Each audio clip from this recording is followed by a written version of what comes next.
Whatever I said, whatever I didn't mean it. I just want you back for good. Want you back, want you back, want you back for good. Whenever I'm wrong, just tell me the song and I'll sing it. You'll be right and understand. Want you back, want you back. See, I want you back for good. Unaware but underlined, I figured out the story. No, it wasn't good.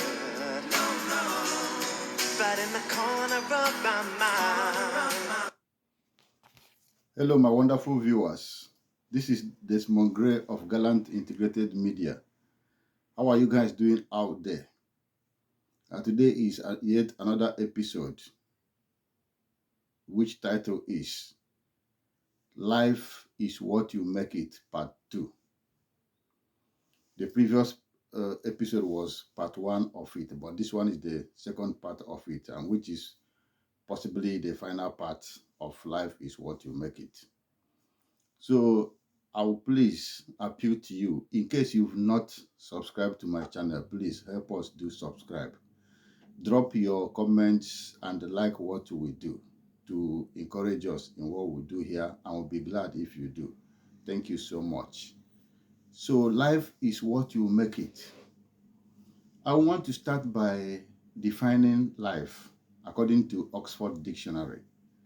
And it says, life is the ability to breathe, grow, produce young, etc. and etc.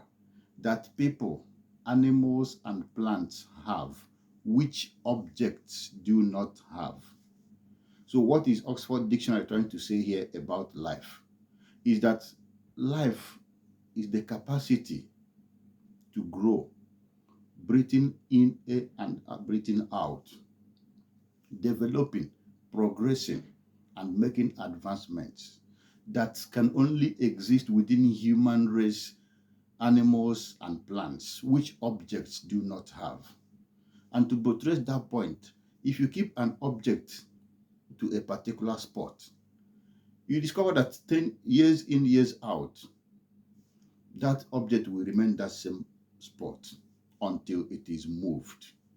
But animals are not like that. Plants are not like that. Humans are not like that. So what does this mean? It all means that we have capacity for progress, change, and evolution, which we are required to make most of. That means we cannot live a life of dormancy. We cannot be dormant. We cannot be passive. Life is designed to be active.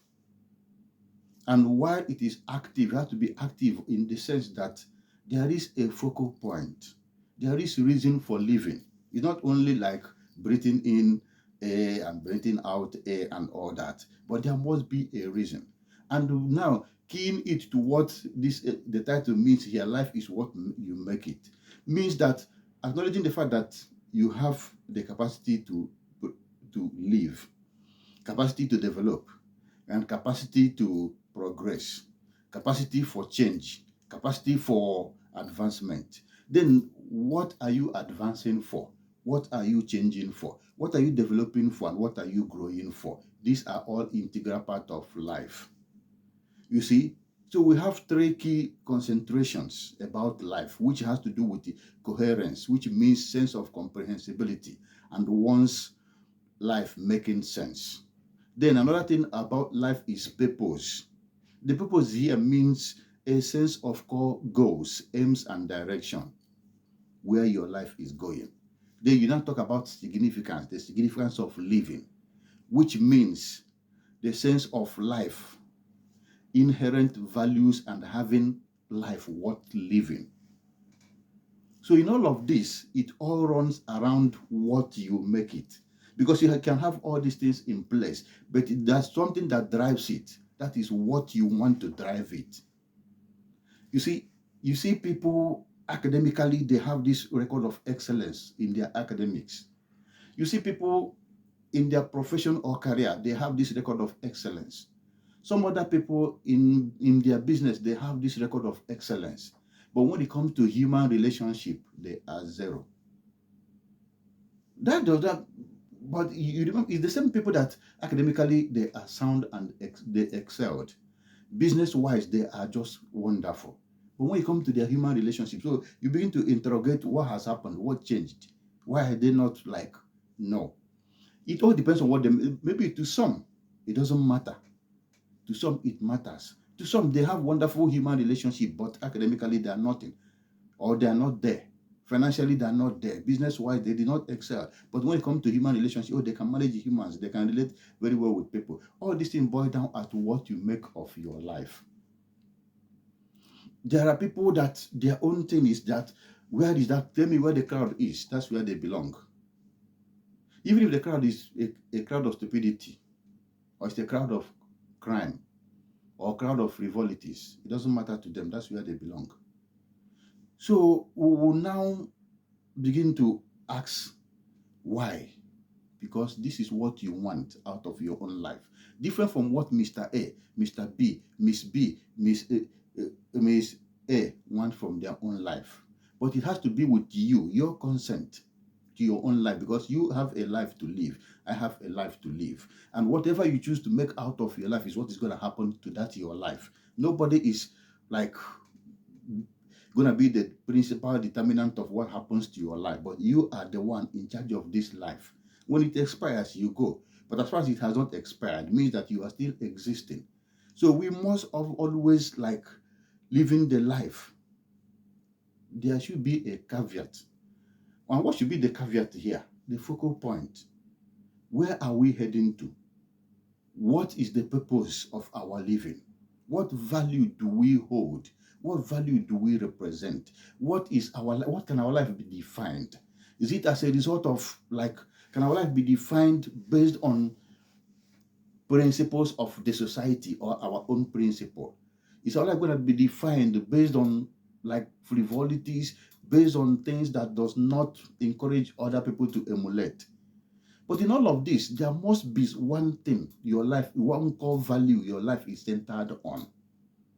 But it has to be what you make it, because whatever it is, trust me, this issue is just a quite complex issue. Life is what you make it. Yes. You see, some people, they are extroverts, some are introverts. Some people are so cold, some people are so hot. Some people are there, some people are just whatever the word throw at them, they take it. Some people are so principled, some people are so focused, some are not.